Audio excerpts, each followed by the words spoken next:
Search. What do you hold on. Welcome to Gray Area. Live episode 35. We got big show today. We're figuring stuff out. What's going on? Now go search. Okay. No, down there. Sorry. Okay. In the windows. All right. Pull up our soundboard. That's all I'm asking for. Here, go ahead and do it.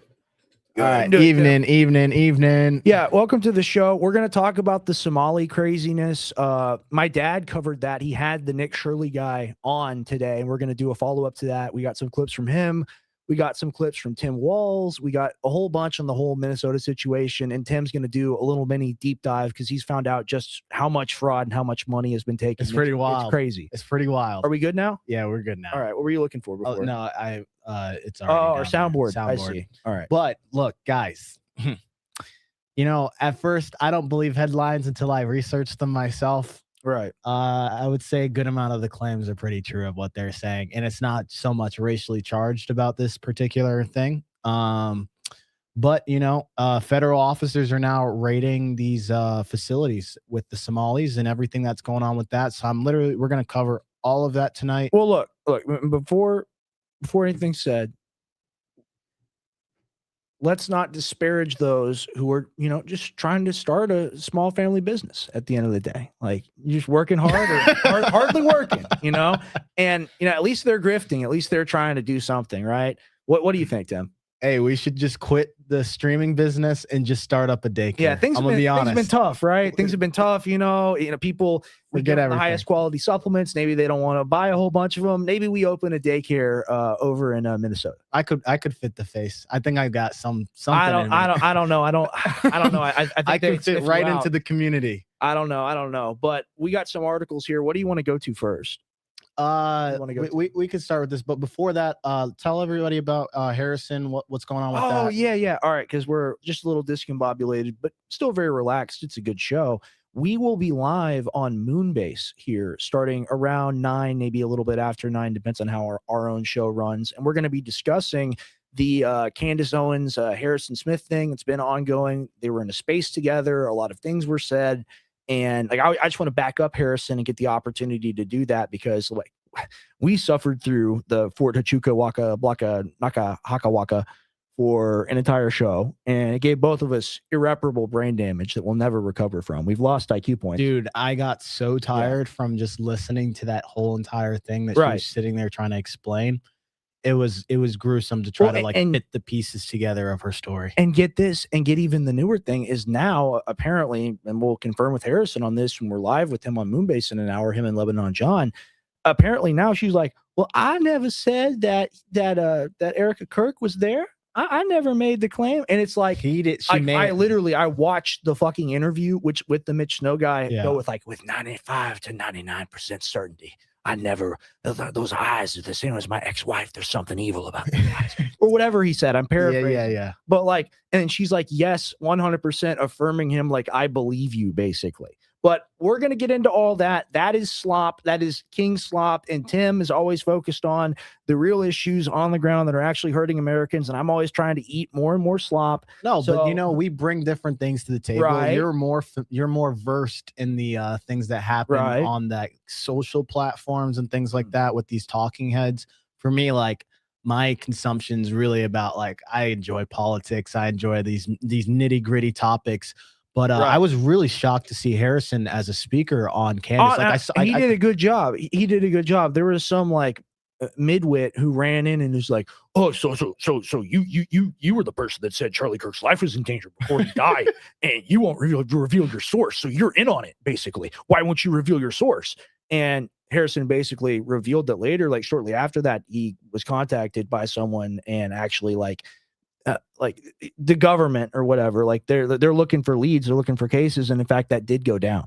So we're going to discuss all of that and more later tonight. It's going to be very exciting, very, very entertaining stream. And as far as the Somali stuff, and this is kind of the same as the Candace Owens stuff, as in that I haven't followed it until recently, and I know that it's been a big meme on the internet and on Twitter. I've seen some of it where the Somalis are this land was promised to us 3,000 years ago. No way. Kind of like Israel, but it's a joke. It's a joke, and it's funny, right? And I'm like, okay, that's.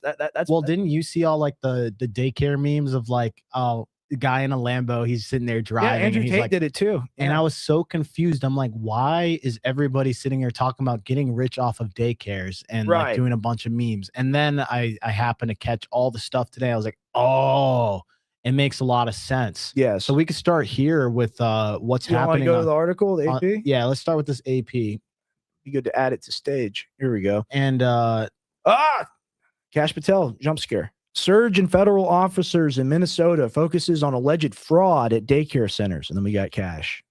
The best photo they could find. Okay. A surge of federal officers in Minnesota follows new allegations of fraud by daycare centers run by Somali residents. President Donald Trump has previously linked his administration's immigration crackdown against Minnesota's large Somali community to a series of fraud cases involving government programs in which most of the defendants have roots in the East African country. There's been a surge in federal officers. Department of Homeland Security Secretary Kristi Noem and FBI Director Kash Patel both announced an increase in operations in Minnesota this week. The move comes after a right-wing influencer posted a video Friday. They're talking about what's his name? The Nick guy? Nick. Oh, dude. Yeah. I just blanked on it. I literally, I was like, I know it. He came on your dad's show. Yeah, he came on my dad's show today. Oh, they're talking about that guy. And they call him like a right-wing influencer or whatever. This is a guy that like throws like dry ice into like a giant pond. Do you know who Tyler Oliveira is? Yeah. Okay, he's like that is what I would conflate. Yeah, no, that's very similar. That's a good point. Posted a video Friday claiming that he had found daycare centers operated by Somali residents in Minneapolis that had committed up to $100 million in fraud. Tiki Brown, commissioner of the Minnesota Department of Children, Youth, and Families, said at Monday news conference that the state regulators took the influencer's allegations seriously. Okay, so let's go ahead and pull up the video that everybody's talking about that drove this. This one YouTuber. I will. I will. I will. Keep going this is a key point because Chris, I'm like, she's Ice Barbie. This is the head of Homeland Security. This is her talking, and she's got a lot of power in the Trump administration because Trump likes her. Yeah, it's like you're a bulldog. Go back. go get him. She shows up like lambed up to the ICE raids and stuff. So what she says is pretty important. Carries a lot of water. Noam posted on social media that officers were conducting a massive investigation on childcare and other rampant fraud. And then Kash Patel says the intent was to dismantle a large-scale fraud scheme exploiting federal programs. So that's a pretty big deal, but we'll go to where it all started, which I believe. Second tab there. This one? Nope. All right, we'll go to this now. This is just a short snippet of it, but this is the YouTuber Nick Shirley. Yeah, and he goes out to Minnesota, and he's just doing a boots on the ground, just trying to see what these businesses are. How are you? I would like to see if I could bring little Joey, my son, little Joey here. Is there paperwork, or can I check out the daycare? Oh? No. Why can't I check out the daycare? Oh, these aren't the droids you're looking for. Okay, but if I can get paperwork or anything to submit my son, little Joey, to come in here to daycare? No. We'd really like to put Joey in this daycare. We've heard great things. They do a good job with the painted tree. It does look like. No, I would like your business card, actually. Wouldn't you be able to hear, screaming kids right now? Right. Day. Well, a business model like this, not only do you have that, but you have the hustle and bustle of mothers dropping off their children or picking up their children or a child that's sick. Like if you go and like drive past like a school, especially like a younger school, right? Like there's always a ton of activity because there's always something going on, right? Right. So like 100%. You would notice a buzz around a place and it wouldn't be a dead business. Yeah, they'd be screaming. Right. You could hear from inside there, but we'll play more of it. Okay, can I speak with somebody? You are. He's like, where are the children at? Are there children here today? No. No children? Yes. Why are there no children? We have two of Mexico. Oh, she's scared. Would my son, little Joey, have friends to play with here? No. No. No, little Joey will have no friends. No friends for little Joey. You don't like white people. Dang it. Well, have a great rest of your day. So, little Joey would not be accepted to that daycare. He's 23. Joey's still looking for daycare. And because little Joey couldn't get into a daycare, we went to an autism center, as they have been popping up everywhere as a rise of autism has occurred here in Minnesota because of the government funds that they're receiving. I tried to check my son Joey into an autism center. We've been going to a lot of these daycare centers. We're trying to find a spot for our little boy Joey, but we thought maybe we could check him in the autism center. So all I have to do to have an autism center is to be autistic myself and then treat myself. This sounds like the infinite money. Oh my God, infinite glitch. Because none of the daycare centers are open. Yeah, and how many kids do you guys have at this autism center? I'm sorry, would you let this guy babysit your kid? Oh, he's trustworthy. I'm sorry, would you? Look, all my teachers, they always wore hoodies. All right. They always wore black hoodies and they're always, always kind of like death staring people around. That's totally normal. Totally normal, I can't give you a number now. Like more than 5? Probably, so you don't really know.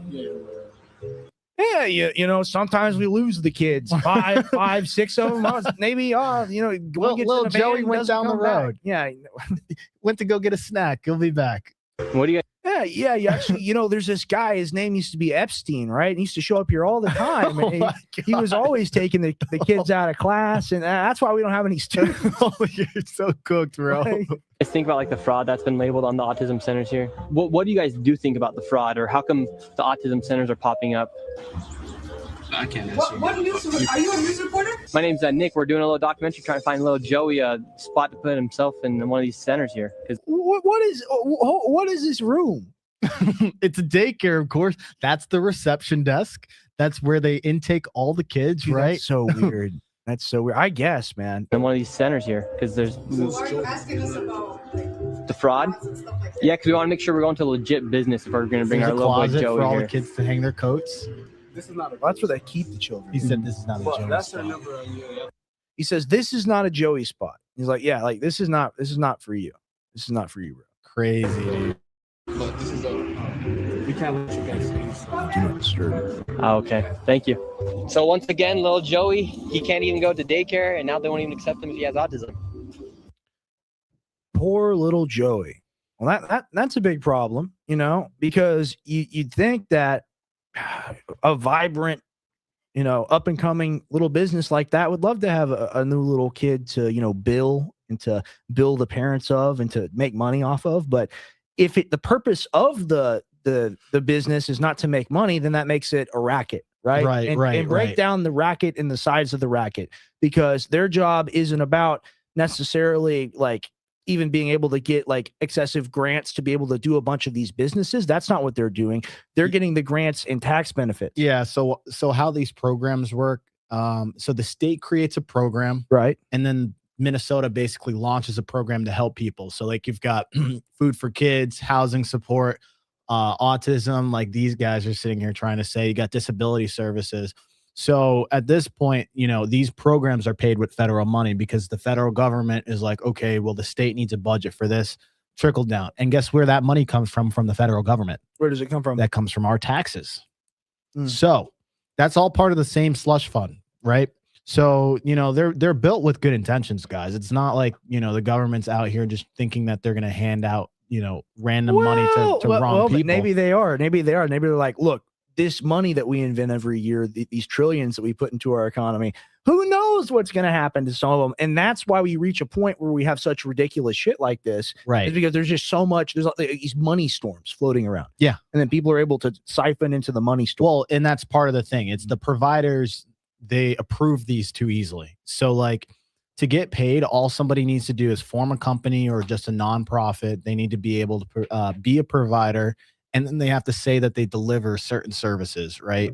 So in many cases, like the background checks are weak. You've got the oversight on these approvals is very low, like to actually check on the businesses, and the approvals happen really quickly. So basically like the money flows before the verification. So you're getting a check like pretty soon compared to once you get all of this stuff propped up. Right. And so like the way it works is the provider, they submit claims saying like, okay, well, we've served this many people, we've provided this many hours, and we delivered these services. So like you'll see a lot of these places, they're like, oh, we have 97 kids that we sit here, that we attend our school, and they actually make sure that we give them the proper services. And we need the benefits for every one of these children.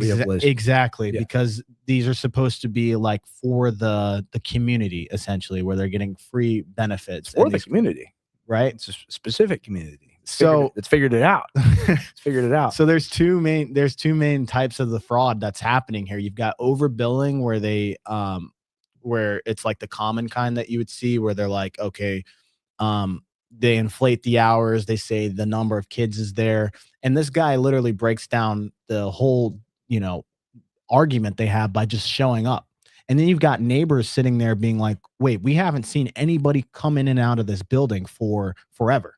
So now you can see a majority of the stuff, the reason why Minnesota is being pointed to is specifically because it's a Somali population, right?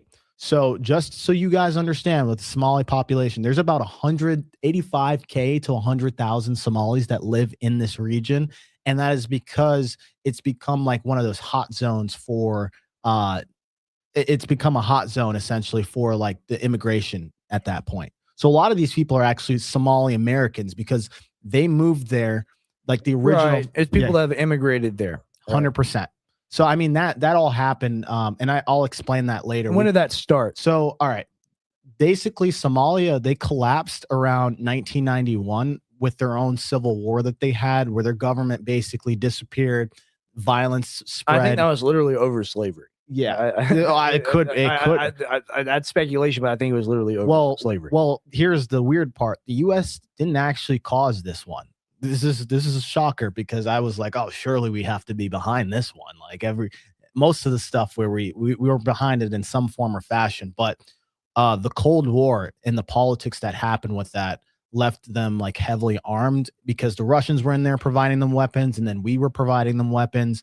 And basically millions became refugees around 1990s to 2000. So long story short, Minnesota, the way that they emerged as one of the main people to like, come here is they had like strong resettlement agencies and nonprofits that were basically telling them to all migrate. All go to Minnesota. And that's right. why they all ended up there. And the UN charter itself, it says like when you're resettling a population of people in another country, you're not supposed to condense them like that because then they won't assimilate. And that's known. Well, that's the known thing. So what happens is it creates a community where you build a mafia around things because you're like, hey, like we're all in this area. And what ended up happening is, hey, they put all these grants out there for us, and we might as well take full advantage of that. And they milk and they grift. Yeah, well, part of the issue is also Somalia in itself has a lot of these like. I'm not going to say it's like all the culture, but there's a lot of that goes around. They believe that they are not black as black would be particularly defined. They believe that they're Arab, right? Yeah. This is a key difference, right? And this is why, and this is historically true. I'm not sure when it stopped, but I know it's historically true. That's why throughout the history of the slave trade, Somalia was one of the places where it was really banging. Yeah. They got good at that. Now let's see what Tim Waltz says about this. This one's going to blow you guys away. Well, you got to keep in mind that no matter what happens, it's always the white man's fault, and it's very brave of Tim Walz to make this obvious. And he's the governor of Minnesota. For people who don't know, but I'm sure a lot of you do know this. So yeah. It's not law-abiding citizens. If that were the case, there's a lot of white men should be holding a lot of white men accountable for the crimes that they have committed. I think for the community to maybe educate their population, because I think what you're seeing here is there's secondary victims in this, that there's providers inside the community that are then victimizing the community themselves by signing them up. Because when we're going to some of these people, they're like, I had no idea I was in this program. So I think it's what? Oh, I have no idea. I'm signed up to get all this money. Just appeared in my bank account, and I bought a Lamborghini. The money just came, and I didn't know how to make it stop. But the thing he says at the beginning about like, if that's the case, then the white men should hold other white men accountable for all the crimes they've committed. Well, like, here's the thing: we're not pointing at you, whatever your race is, and going, "Hey, you need to be held accountable for the crimes that you've committed." It's not like that. This is a specific racketeering operation that's going down in a specific state for a very specific reason. This is not just like a generic crime. Right. This is not like, oh, there have been a bunch of like stabbings lately and we got to stop that and hold each other accountable. There's one group of people that are building like hundreds of daycares that aren't real. And they're like getting like the billions. And the thing is once you get a good idea and then you see that you're making money, you're going to go tell your buddies about it too. And sign them up because it's like, bro, the government's just giving us free money. Right. No, and that's a no-brainer. Asking us then, for every crime, which of course the majority being committed by white men, asking us to do more about that. I think it's crime in general. And I think the biggest thing on this is just making sure that we're educating the population. Well, how many billions did they lose to this? Do you have the number? So the number, it's just crime. Yeah, the number is pretty insane, guys. So out of the roughly 18, hold on. It's just a little number. Not that important. Out of the $18 billion that these federal government has given to Minnesota since 2018, about 50% of that has gone into like mismanagement and fraud. Half of that. Now, not all of it is the smallest. Glass half empty, glass half stolen. You could say, but a good amount of it has gone into these programs and has been misappropriated. and they're doing crazy investigation because it's bigger than just Minnesota. I've even Well, seen the Trump administration is like, we've taken so many L's. Like we've taken. they got to get a win somewhere. Yeah, and I'm gonna give them a win. And they're like, shit, we got immigrants being bad in Minnesota. We're gonna kill them. Go get them. Go get them, boys. Like this is it, you're cooked. It's over. Yeah, you can't give that man a reason. There's no way out of this one, buddy. Stick a fork in it. You're so like right. it's true. It's true. And he's like, things are not going well for me. I don't want to do the Venezuela thing, but the Epstein files, everyone's talking about them. Mr. President, there's a way to get out of this, sir. What's going on? You gotta tell me what's going on. The Somalians, they have daycare centers, sir, and they're stealing money. Stop everything. Set course to Somalia. And like the Washington, D.C. fucking takes out of the ground and it flies over. And it just like Send the full force. Send the Avengers. Yeah. So seriously though, like they could not be happier about this whole situation. The situation's terrible. And they said they stolen half the money. Right? Yeah. Now, like I said, it's not all of them. It's a big conglomerate, but of the 14 Minnesota programs, and just to clarify this, right? Right.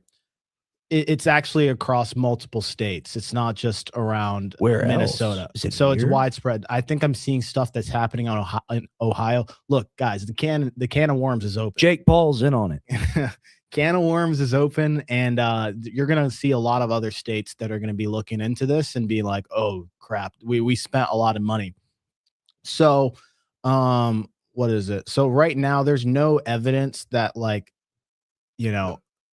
it's all Somalis, but I will say, the prosecutors, just to clarify, like on some of the biggest cases, like for example, there's one where like 82 of the 92 defendants charged for the major child like nutrition, housing, autism cases. Those were Somali Americans for some of these like big racketeering cases where they like basically $300 million were stolen over a course of like 3 years or something like that.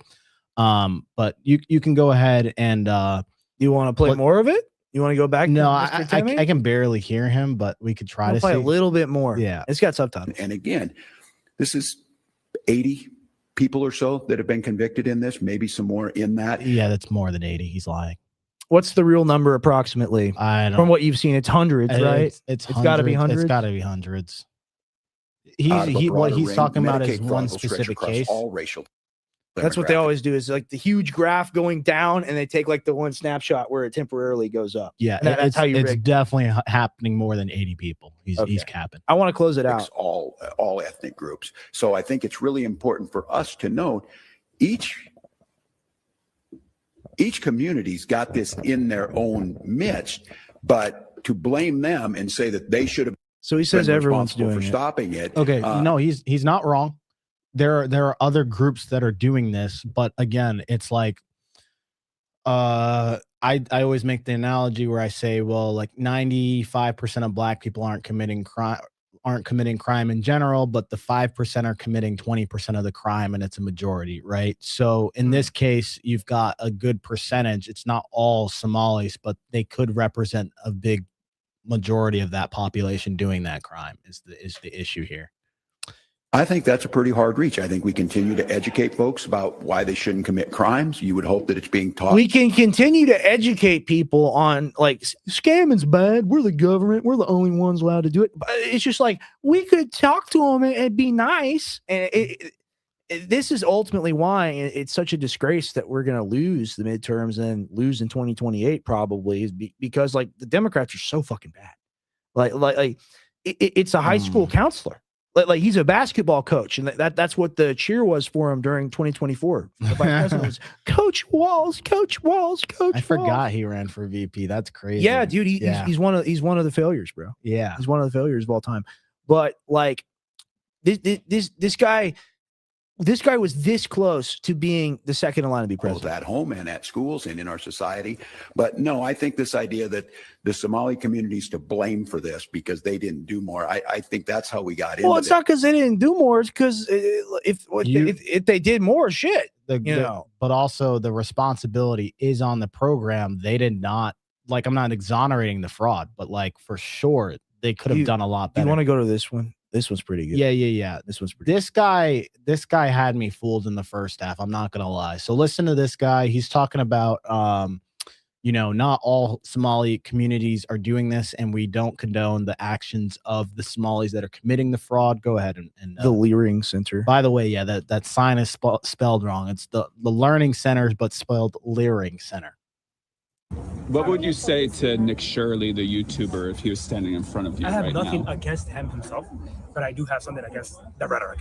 It's if you're gonna be a journalist, just have a moral compass. Like, do what you do correctly. If you catch business that are fraud, no one here is with that, or like we don't support that as a community. I don't support that myself. I was born and raised here. I'm not for fraud. Like the notion that, hey, a certain batch of somebody got caught, so all of them support it. It's like, no one, if in any community, any mishaps that happen, the rest of the community obviously doesn't want that to happen. It's a look, when I was watching the video, what he's saying right here has claim. I'm not talking about specifically to the Somali thing, but we do have a tendency to do this hive mentality. I get it. I get it, but it's also like if it comes out and if it is all proven true, qualifying it with that. This is organized crime. This isn't like a situation where you have a neighborhood where it's bad, where like you maybe have some YN activity and they're shooting each other. YNs, right? Man. This isn't like that. They're like, okay, like we can get money out of the system. Like we're organized around doing this, right? And you said about halfway in here, it changes your mind. Well, after I researched what this was about, okay, and break that down. As you guys can see, we don't want that to happen. We don't take part in that. We don't like that. We don't want that in our communities. But just to say, hey, a certain company got caught, so they must all do it. And I feel like that's what he's doing. I'm not a fan of it. 2 to 10 p.m. may not be your typical daycare hours. So can you explain why it is the reason for that is we're after school hours. So most of our clients, not most of our clients, all of our clients is after school hours. So schools earliest dismissal would be 2:15 to 2:30ish, and the latest dismissal would be up to like 4:30ish, 4:40ish. So that's no, you don't even have to research it, we brother. Trust me, we're about to get to the meat of it. Parents and clients that come to us after school. Trust me. So that's why ours are 2 to 10 p.m. If we try to do, once again, I'd like to conclude the YouTuber that was making the claims. You were here earlier today. I came here at 1 o'clock. You were here. Where are you now? You claim we're closed. You claim we're a fraud. Where are you? Why are you not here right now? It's like you're trying to put out a certain message about a certain group. I'm not gonna make that claim. I don't want to make that claim without me knowing him personally, but that's what it seems like he's doing from his front. Where are you right now? He was here earlier. He was recording us. We had no issue with it. We told him, hey, just get off our property. You can record. No, he's not here. All right, break it down, Tim. All right, I was like, you know what? He had me in the first half. I'm like, you can't just jump to conclusions. But then when I researched this guy, let's go ahead and go to the article here. I got you. Right next to it. So, misspelled Minnesota daycare closed last week. State claims on the same day the owners told the Post it's up and running. Okay. This is the same guy that we're talking about with the Leering Center, right? Minneapolis, yes. The misspelled daycare and the viral outrage over the Somali community's $1 billion fraud scandal shut down last week. The head of Minnesota's Child Services Department claimed Monday at the same time the owners of the facility put a dog and a pony. Wait, it said put a dog and pony show to demonstrate that it was really a working daycare and not a front.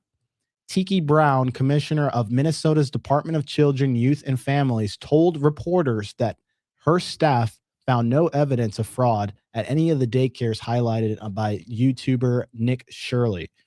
She stated that the Quality Leering Center had closed. Scroll down. So this is why you got the feds coming in now. It is because, well, we investigated ourselves and we found no evidence of wrongdoing. Now scroll down. Keep going.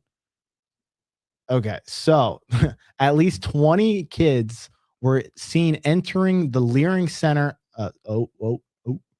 Monday afternoon after being bussed in. One of the employees shouted at the Post attempts to ask, "Don't effing come to this area. Get the F out of here," he said. The daycare stays open Monday through Thursday from 2 to 10 p.m. and the son, Ibrahim Ali, showed up Monday to claim all the allegations were one big misunderstanding. So this is the video we just watched, right? I'm like, okay, where are we going with this? Do you go to a coffee shop at 11 p.m. and say, hey, they're not working? Ali argued to the Post. But a local resident said activity at the Quality Learning Center was highly unusual. We'd never seen kids go in there until today. The parking lot is empty all the time, and I was under the impression the place is permanently closed. Quick, get the children in. We have to do bust it. them in, bust them in, bust them in. We have to prove that they're there. And look at that. No, don't skip over this. Look at this sign. Dude literally went to Staples. No, I'm sorry, Office Depot, took a manila folder, clear folder, and put a piece of paper in there giving the hours of operation. Even use a different font. That's Helvetica. That's Helvetica font. That's I wonder default. I wonder if I called that number, what would he made it? Where would it go to? That's a good question. Should I? Yeah, go ahead and call it. All right, let me see. Right, we're gonna call them. We're gonna call the number live. We're gonna see where the call goes, man. I'll do it on my other phone. 612-702-4012. All right, guys, what's our kid's name? Somebody in the chat, give me a kid's name. We're gonna see if we can get services for these people. I need one person to give me my kid's name for today. I'll wait. I know this has got a little bit of a lag to it. Dun, dun, dun, dun, dun, dun, dun. All right, you guys got 10 seconds before I make up my own name. We got Kyle. Oh, somebody said Kyle? Yeah. Yes. Yeah. Let's just. All right, we'll just do that. All right. Put it on my speaker. Please leave your message for 612-702-4012. Sorry, mailbox is full. Okay. So you can't even leave them a message. I was gonna say I want services for my kid Adolf, but whatever. Damn. Well, anyways, we save money doing customer service that way. Clayton Bigsley. You can't take any. George Washington. All right. Anyways, that number, clearly somebody else spammed it, but he's literally sitting there claiming, oh, this is all about the kids. And literally what happens, they bus in kids, and then that facility gets shut down after he gives this just glorifying speech that talks about how people should be really treating the community. Now, look, this is why I had to look into it, because if I watched that video and I would just look at it on its own standalone, I would have believed a guy defending his business, but then the context of the neighbors saying, oh, we thought that building was closed, no one ever goes in there, and immediately after people check it out, we got a truckload of kids coming in. Like I said, like, hey, Jeffrey, these Somali daycare centers. Like maybe that's the new grift. I don't know. It is the new grift. But listen to this: half or more of the roughly $18 billion in federal funds that supported 14 Minnesota-run programs since 2018 may have been stolen. A federal prosecutor said Thursday, describing the massive and multi-layered fraud schemes as staggering.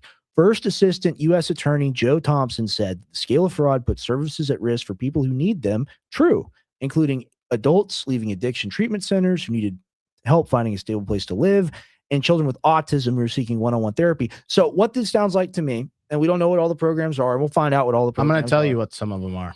I'm thinking the halfway house.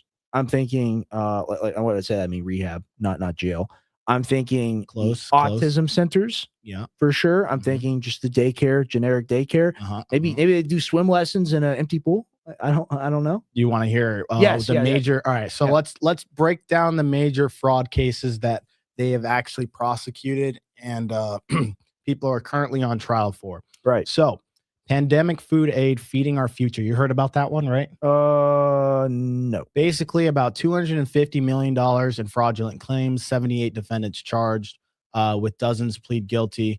Basically, they had fake nonprofits, fake meal counts, and fake vendors that they said they were feeding people out of this building, like this back you alley. Get recompensated for that by the government, right? And then you've got housing stability. Oh my God, my tongue twister. Stabilization services. Hundreds of $1 million paid statewide. Federal cases alleged. They billed for people who never served, and they also had services that never happened. So, like, that is what you were talking about. Yeah, it's writing fake receipts. Yep. Autism services, you've got Medicaid funded. So, the spending jumped from about $1 million to more than $220 million a year. That's normal. 200% increase, or 2,000% increase. At least one $14 million case has been charged so far. Integrated community sports, disability services in 2020. Wheelchair basketball? No, not Somali and wheelchair basketball. No. Launched in 2021, payments projected about to reach $180 million this year. Search warrants have been executed after prosecutors raised concerns about abuse. Those are just some of the cases. What are the prosecutors' complaints? What? Because this is big, and people will go, "Oh, everyone covering this, and you don't want to talk about Candace or Israel or whatever." We're going to get to that. So the investigators are saying we that want to they go through this right now. Basically, what the prosecutors are saying, why they're escalating it, is because they're seeing the same fraud methods repeated across multiple programs. There's the shell companies, you've got ghost clients, fake billing, weak oversight, and you've got ignored whistleblowers. And even Thompson, the attorney there, he talks about companies have been created to provide zero services while submitting claims to Medicaid.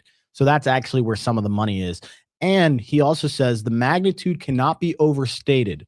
What we see in Minnesota is not just a handful of bad actors committing crimes. It is staggering, the industrial scale fraud. Guys, this is industrial scale. This isn't just something that like they happen to have yesterday and it's just this one thing. It's a big deal when you steal multiple billions from people. Like that's pretty bad. Isn't it wild, dude? Like I'm so bothered by this. And here's the thing. I'm not even just mad about this situation. I'm just mad about the spending overall from the government. Like I get, people are trying to do good things with the money when it comes down to having services for autism. But like sometimes I'm like, where do you calculate the numbers that it requires 18 billion to begin with, right? And then at the same time, when you're literally, it's like, Rex, you give me access to your bank account, and then I just decide to go spend, and I don't have you audit me ever to tell me where I'm spending the money. Well, auditing's racist. You have to keep that in mind. Auditing's racist, and that is why people really have to break with the whole like, it's the racial narrative, it's the Somalis, it's crazy, it's bad, and people have that perception of like, oh, now we have an enemy group to attack, when really like people exploit the system. And like, I'm not absolving any groups of any kind of blame. People operate in mafias generally. That's how the world works. But you can't steal all this money and get away with it, especially when we hear about all these massive sums of money. We hear about billions stolen here. We hear about, they'll spend like 600 million in California, and then none of them work. We hear about the 300 billion that goes to Ukraine and whatnot. And you would think that if we actually had a government, even if it just spent scraps of these amounts of money on actual good things, that the world would improve. The only thing I see getting worked on is the road occasionally. Right? And that comes from a state level. That's not even on a federal level. I agree. I agree. But I think it all comes together, man, because like they're taking off of state level programs. You know what's crazy? They burned Boston for like 2% taxes. Yeah. I pay anywhere between like 20 something to 30% taxes. Yeah. I look at my paycheck and I'm like, where did it all go? Oh, I'm sorry. I'm paying into Medicaid, Medicare, which won't even probably be there by the time. Proud of you, Tim. That's that Tea Party spirit. By the time I even get the checks, that probably won't even be able to pay for my dinner each month. Right. I have spent all of this money, and it has not just gone towards the Somali frauds and stuff. It's gone to the Department of Defense failing eight audits in a row on their financials, right? So, well, the Pentagon, you think they're obligated to tell you what they do with their money? And that's the thing is like, and this is the point that you make about like, hey, like, I don't think our military is finished. I think we got a bunch of secret stuff. Who knows what they got? We do. I'm going to tell you guys this. Who knows what I have somebody who's very close to me that worked with Air Force One. They have top secret clearance. They were responsible for like moving assets when like we say, go kill this thing, go kill this person, ship this there. And this person has to know what's being shipped. Okay. Let's just say there's a lot of stuff. It can be like, you can call it alien technology or like super high tech weapons, but there's a lot of stuff that goes out that is like astro level weaponry that we don't even need. And I mean, you would just baseline make that calculation on the amount of money that they spend. Like $1 trillion is 1,000 billion. It's 1,000 billion. That's not even real. A billion is already almost not even real because it's 1,000 million. But I see how you can lose 1,000 million. I can foresee it. Whoops! It just fell out of my pocket over here. I could see how you can lose that. But once you get up to that, like Elon Musk level of money, or Bezos level of money, or Larry Ellison level of money, these are the people that we really have to be worried about. We talk about this smaller scale fraud, even though it's still billions of dollars.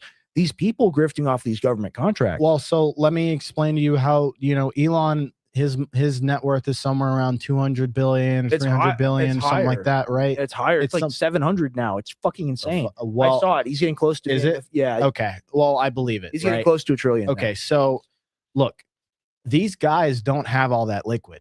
How that the company. Yeah, how that works is people have shares within their company. He owns X amount of shares in, let's say, SpaceX and Tesla. He goes to the bank. He says, "Looky here, I've got all this stock that is worth a certain amount of money. Give me big loan. With big loan, I can go make more money."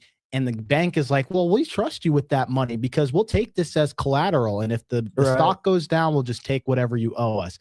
But a lot of these companies, they continue to go up and to the right. So he's not even needing to sell his stock, which continues to rise. He doesn't even have to pay him back. And he gets this loan to basically go and pay for whatever to make more money. And this is the difference between everybody else who's playing survival Minecraft and this guy who's able to fly around the sky.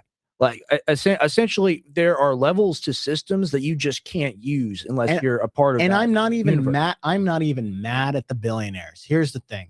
The system was created however it is. You can't hate the player, hate the game. And the system has already been created to this level of whatever, messed up, witchcraft that dystopia world of, Fallout. It's like, there's no way. Like, you could sit there. It's Crash Out. But you could sit there and complain about it all you want. But at the end of the day, you're just better off hiring a guy. Otherwise, you're going to be paying like 50% taxes into a system where they know where that money's being wasted to. Yes.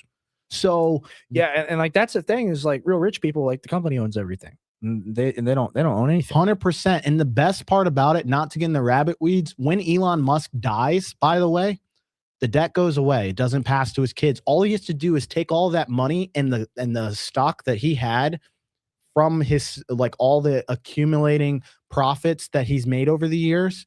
And normally when you sell it, right, you have to pay taxes on that. Right. Well, somebody came up with this really smart idea. Well, if the person dies, who the stock it was, and you give it to your family under a trust, as soon as you die and that trust is in their name, they can go and cash all of that. And it's tax-free money. Tax-free money. Look, I'm not sitting here hating on the billionaires, but at the end of the day, dude, the system is not working. No, it's not. And the thing is, you can say, industry, they provide advancements in technology. That's why all these people are so rich and successful. There's definitely an element of that. There's also an element of monopolization. There's also an element of extreme control and social engineering that goes down. Ultimately, like, you take a look at Larry Ellison. It's a phenomenal example. He has bought TikTok, and now he's bought Paramount, and he's fighting really hard with Netflix over Warner Brothers. Yes, bro, you control the media, you control everything. Exactly. And this is known. This isn't complicated stuff to break down to people. Everyone's aware of it. It's just, when you look at it, we talk about this fraud, and this fraud is big and it's terrible. When you look at the widespread just system of how the world works in the government, it's all monopoly money anyway. And these tricks that you can use, like using that money and making it debt free after you die and putting it in the trust and playing those shell games, that's not applicable to Jim Bob or whatever, or Thomas down the street. Guys, the best you can do, and I'm doing this on a small level, is you've got an LLC that, like, you actually run a legit business from, and you get some pretty nice tax write-offs. You buy a house, you get depreciation against that. Like, there's things you can do. Like, you go and travel, like, you go put it on your business card like it was a regular expense, but you say it's for business, right? And you basically get to write that off. You work out of your own home office. For people who are working at home, you've got your own little LLC. you can literally write off your office and the work that, like, your laptop. You can write off so many different things that basically allow you to get more money into your A lot pocket. of benefits to right? that. Maybe I should do a little deep we dive should and do a just deep give, dive on little tips and tricks on business and contracting. I mean, contracting like 1099, there's a lot of advantages over that, especially if you know how to do your taxes well, as opposed to like, you know, a W-2 or W-4. and this can mean, guys, this can mean the difference between getting like $1,000 or $2,000 back on your tax return versus like 6 to 7 sometimes. Right. And that's why people get CPAs. That's I've got a really good one. I have an accountant as well. And that's why that's done. But let's transition from this topic really quick while they're waiting. We're waiting for them to send us the link. Yeah. To join Moonbase. And I guess I'll make that announcement again now. We are going to be on Moonbase live with Harrison Smith of InfoWars and War Room and Lebanon John of Moonbase. Both phenomenal people. Invite you to check them out and follow them on X. They came on our show as well at some point. Yes, both of them have done separate individual interviews on the gray area. We really had a great time with Harrison, and Lebanon John really gave us geopolitical perspective because he's Lebanese, he's from Lebanon, and we didn't know a lot of the stuff about like Hezbollah and other stuff like that until he explained it to us and kind of laid it down. But we're going to join them shortly. And the main thing that I'm sure is on Harrison's mind, unfortunately, is the whole Candace Owens, Alex Jones, Laura Loomer thing, right? Because like Harrison has been popping off on Twitter. Harrison's been doing extremely well on Twitter. I've seen it. Especially with the Charlie Kirk prediction and whatnot. He's really gained traction. People know his name. People know who he is. Kind of like Owen. Like he's a really big figure now, and that's phenomenal. Harrison is one of those guys. I remember the first day he came to the office, and he was just like video cameraman, editing style guy, and like now he's like one of the biggest show hosts on X. He's in full form right now, man. I'm happy for him. Yeah, I'm super proud of him, and he's always enjoyable to watch. My thing is, people will go, Alex is controlled by the Zionists and the evil Israelis that run him and run everything. And my counter argument to that is, number one, like, do you watch any of the other shows? Do you watch Harrison's show, where Harrison goes hard against a lot of these things like genocide and oppressive states and against really, you know, like global Zionism, right? Like Harrison goes hard on that subject. But just disagreeing with that, or just having that in your repertoire is not enough. You must not only be like Fuentes pilled and how you view Israel or whatnot, you must also worship Candace Owens and everything she says, because everything she says is proven correct, because she is all hail the overlord. And that's the thing. You understand, the Chinese emperors, they used to have something called mandate of heaven. All right. Where they're God and they can choose to do whatever they want. All right. So she has mandate of heaven to say and do whatever she wants. What was that thing you were talking about? He had an FBI guy come on and basically tell like she's doing this strategically or something like that. Kyle Seraphin, he's a good guest on InfoWars from time to time. I disagree with some of the stuff he says, but he gave a good breakdown on what she is and why she's doing this. And I forget the exact psychological terms that he was using, but essentially what he called her is a tar baby, right? Like, what is that? A tar baby is something, it's from like the story Briar Rabbit. It's a thing that's meant to defeat you because it doesn't talk. It attacks you, and then if you attack it back, you get dirty. Oh, right? Yeah. If you do anything to the tar baby, you become covered in tar yourself. And then people look at you. And then people look at you. It's like, don't play with, don't get in the mud with a pig because the pig enjoys it, and all that happens is you get dirty. Right. And I thought like that's very elegant, right? And people go, that's crude or that's mean. Like, that's the truth. Like, she invented a narrative, and she took a lot of time and a lot of effort to craft that narrative and to get it just right and to get it to where people would believe it, and she would become the new QAnon. And then just disagreeing with it because it is so laid out and strategic and like, oh, but this angle of my story, you didn't address this. You didn't talk about this. Are you covering up? Why didn't you talk about this? Where you literally have to be like, okay, Candace, I watched it all. I've seen 5 of your episodes, and I've seen the Mitch one 4 times now. So like, I know what it said. That like literally takes so much energy, and she knows that you're probably not going to go do something like that in order to actually prove her case more, even if all the stuff is not based. The thing is that this is very early in the game. This is very green. So I don't know if she understands what she's getting herself into. She somehow narrowly, maybe Brigitte Macron does have a penis, because like, I don't think she's currently being sued for that. Right. Or like maybe the process is frozen or whatever. My point is, she spent a lot of time recently making a lot of crazy claims about things. And if she doesn't get sued by somebody eventually, because like it's already come out, Mitch person lied and has like a horrific track record of like hurting women and stuff. It's like all this shit is already coming out, like just like a week after the interview comes. So I saw multiple heads in there. I saw Harrison in that. I saw Ian Carroll. Did Ian Carroll say anything? I don't think he said anything. It was some other dude who was like, Harrison, you got the tip off and you didn't tell everyone your source. There was that guy. And then there was Candace. And I hate the way that she patronizes, acts like a kindergarten teacher. Do you have a video of any of what happened? Yeah, I do. We should watch that. What's going on with the mouse? You turn down the speed. How do we do that?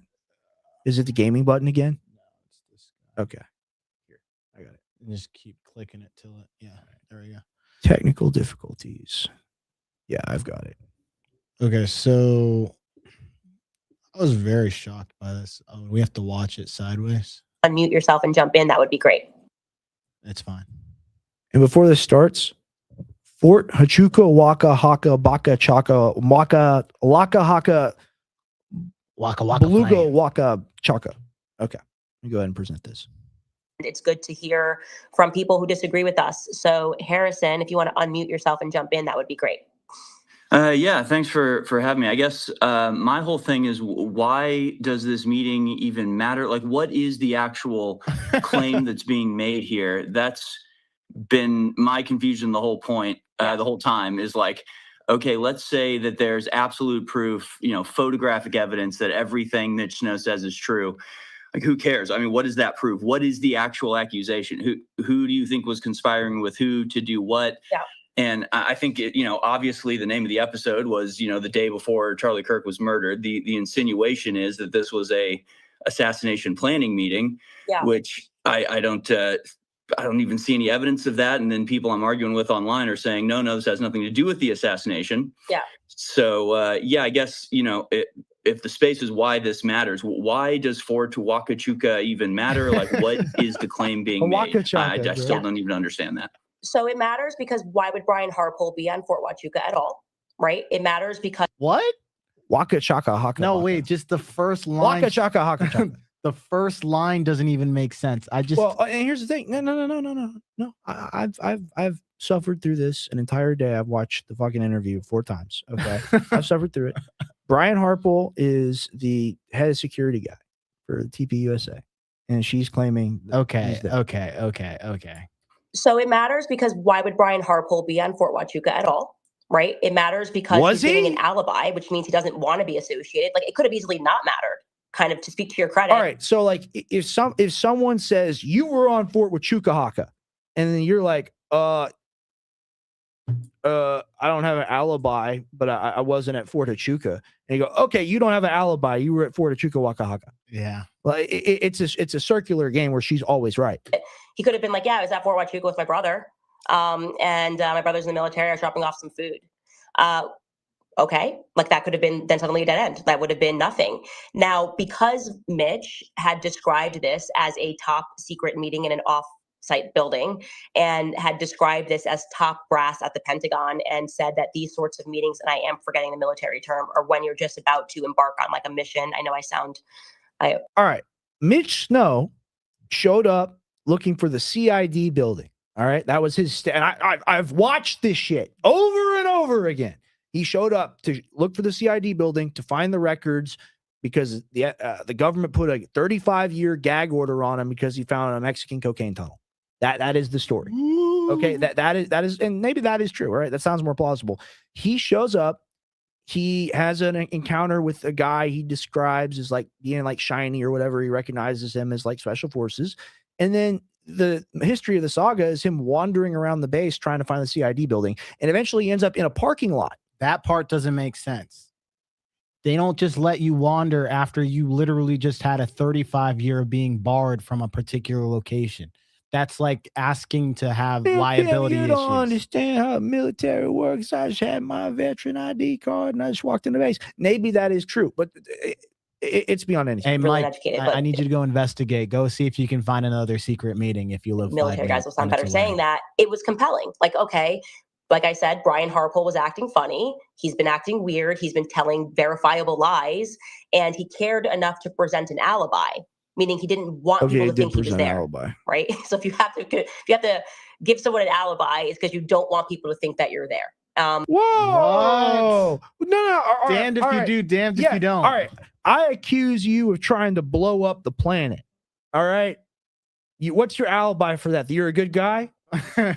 Why would you say never? Why would you say that you would never and that you're a good guy? Never. He's lying. My cat was there as my alibi. He wants to blow up the planet. He wants to blow up the planet. I don't care he has an alibi of being a good person and wanted to make money and be successful in life. I think he wants to blow up the planet. And you can't disagree with me because why would he has an alibi? Everyone with an alibi is obviously trying to cover up that they're involved in something. Like that's nutty. The whole point that's of cuckoo. You just defeats the whole purpose of having an alibi because that is the only thing that can exonerate you from any wrongdoing. Well, she's like the alibi is like the guilty thing. There is an alibi is not needed if there's nothing to hide. So that's why it matters. What? I think that's Not why it matters. true. And What else would he crazy? say? You crazy? I said I wouldn't try to swear, or I would try not to swear. You nincompoop. That's what I'm saying. Like, it doesn't make sense. You only present an alibi. Otherwise, what would he say? I wasn't there. And then she'd be like, okay, that's enough for me. I understand. That is perfectly fine. Like, yeah, but even that, she's like, so you weren't there? And you feel like you had to tell me that you weren't there? And it's like, well, yeah, you asked. Liar! Like gaslighting at its finest. Dude. Oh, man, you said it right level. there. This is high-level gaslighting. This reaction. And you know what? She learned from Ben Shapiro. It makes total sense. I'll make this point on Moonbase. She is doing the fast talking thing. And that works on a lot of people. It makes you think that you're smart. I see conviction and speed. Rather than being forthcoming is why it suddenly feels like, okay, this is important because no one's acting normal. No one's just like, oh, yeah, cool, he was there. Like, it also is, as we have now learned, it's an intel base. He was telling the truth about exactly what building it was. I didn't name the building on my show because I wasn't sure if that would be like a national security problem, but it just happened to be that JTF was borrowing that offsite building, and it was supposed to be a top secret meeting for those purposes. Somebody that was involved in blacking out the windows had sent us a tip. Again, it's how people are reacting to the meeting that lets us know that it's important. Okay. I mean, I guess regarding the hotel, I never said it was important. Like I said, my perspective was there's 1,000 different reasons that she could have been at that base. Her mother has a contract or had a contract, has a contract with the DOD. Erica has been open about her mother's ties to the military in the past. She actually did an interview and said that she moved to Arizona because her mother had a contract with the military. So again, weird thing is when Andrew's like, Erica wasn't in some fort, as if he's never heard of Fort Huachuca. His brother is in the military. If your wife was somewhere where she's not supposed to be? Captain Curtis Colvett is hold on. There's something we're gonna catch you right here. It's just like this is why I rewatched the interview 4 times. You really gotta zoom in on what she says. Ties to the military in the past. She actually did an interview and said that she moved to Arizona because her mother had a contract with the military. Okay, so Erica Kirk's mother had a contract with the military, and Erica Kirk moved to Arizona. Therefore, Erica Kirk not only knows about Fort Huachuca, but was at Fort Huachuca that morning because she knew that it existed because her mother was in the military and had a contract, and she moved to Arizona. This is like this is beyond anything. I have a perfect analogy for it, but I won't say it because it's offensive. But I like. This is like the Black Hebrew Israelites, and they go like the white man was created by Yaqub, all right, and Yaqub's parents lived inside the Hollow Earth. This is what the Nation of Islam, like Elijah Muhammad, believes. This is why Malcolm X left that group. This is what Farrakhan believes and shit.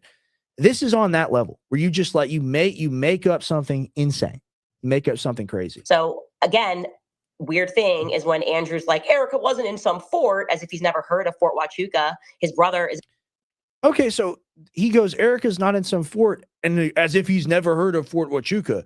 Like every question that she asks, if she doesn't get the exact answer that she wants, you're a criminal. In the military, his brother is a Captain Curtis Colvett. His first cousin is Captain Robert Colvett. So that kind of a language is why I've named this Why It Suddenly Really Matters, right? It was sort of one episode. I didn't exactly dedicate a whole series to it. The reaction has been so almost like violently obsessed that the public is now going, oh, okay, well, it feels like there's something here. I think that. Cap. Oh, no. She's 100% right. She's like, I audience. created a shitstorm, and now people are interested in it. And people are interested in it because my shitstorm is real. Let me see what Harrison says. That's just sort of our natural instinct. Okay. I mean, I think if you're saying that somebody is somewhere and they weren't there, then providing the alibi is not in and of itself suspicious. If the alibi is not confirmed, I guess you can be suspicious of that. But again, there's still not an answer. Like, okay, let's just say you're right. Let's just say that absolutely they were there. Yeah. What does that prove? What is the accusation? Because what it sounds like, and I mean, what the insinuation obviously is that this was a planning meeting for the assassination, and the people there had pre-knowledge of the assassination and were therefore in on it. So I think that if you are making that accusation, which in effect you are, right? You're in effect saying, okay, Erica Kirk and the head of TPUSA security were at this pre-assassination planning meeting. Erica was there, so you guys have to stop repeating that. What? Erica was never at that meeting. What? Pause it. That's literally what he said in the video. We've been over this. Oh man, you don't get to do this anymore. We've been over all the notes, and I've watched this episode, like I said, almost 4 times. See what you dragged me into? This is like, now I'm invested. Like, what the what is she talking about? Well, look, and even it's bullshit because you read the document that I presented. And I listened to the video, and he specifically says, he goes, the eyes like that, I could never. Well, we should pull it up. No, the eye thing that he was talking about the guy. No, you're wrong. Oh wait, no, you're right. You're wrong. You're wrong. He's talking about Erica Kirk, and we, because he said his wife or somebody had eyes like that or something. I'm going to my Google Docs. Guys, I took notes on it. I'm sick of this shit. You guys want to like kill my dad on Christmas and worship this woman for no reason. Oh God. I love how this just like all created this massive feud out of nothing. It's just insane. Yeah, no, it's huge, man. I'm kind of glad she had Harrison on, because he's pretty like logical and based, and he's just saying like in a normal sense, like, yo, what differentiates this from any other situation? How are you not supposed to have an alibi for something like this? So all right, this is what was said. And look, we're not going through the whole thing again. I'm just trying to find a point where he talks about Erica Kirk and her eyes. I could never forget those eyes. Okay. He sees a photo of Erica Kirk from her past. That means like when she's in a ponytail, when she's not working for Turning Point, I assume. But he sees this after the Kirk assassination, right? This is where his eureka moment, like Hank Schrader sitting on the toilet, Walter White thing, goes down. And then he says that she was present at the fort with the Brian dude. And he claims that person matches the person he saw the night before at the hotel. And I'll have to do a rewatch. People go, oh, you got it wrong. You got it wrong. My point is, he puts it at 95 to 99%. Those are really rare eyes. And he claims to have an ex-wife with eyes like that. And he says it makes him remember. So she just said, my wife had eyes like that. He just said in this video, wherever it is, she just said in this video that she never said that Erica Kirk was at Puerto Chuca. Well, number one, she's right. She didn't explicitly say that. She had somebody else come on there and say it. So that's right. She's not lying. But she affirms them and affirms their mission as given to them by God and all of You know what it kind of reminds me of? It's like America tells somebody to go do something, and we're behind the scenes scheming, but they're like, well, he's the one who pulled the trigger. I didn't do that. That's very, very true. Well, we've got the Moonbase live link now, guys. We're about to hop over there. You're going to want to join Moonbase. Is it on Harrison's thing? I'm pretty sure it's on Harrison's thing. Let me just double check. We'll confirm where it's at. I'm not sure if they're live exactly this moment yet. But if anyone knows, where is Moonbase stream usually? I assume it streams on Rumble. So you can watch. I know he has it on his live. Okay, you can go to Harrison's profile and click on his. You can go to Harrison Smith's profile, or you can go to. I believe they definitely have a Rumble channel for the moon base. It's a link in his bio. There's a link in his bio. You can go use to find that. We're going to talk to him about all this and more. And it's always really phenomenal to talk to Harrison and Lebanon John. They both add so much to any conversation. We're going to go ahead and end this live stream, and we're going to see you guys shortly over there. Please join us. Please go to Harrison Smith's profile and either use the Rumble link to join the show or watch it on his profile. So thank you for being here with us for this stream, and join us over there.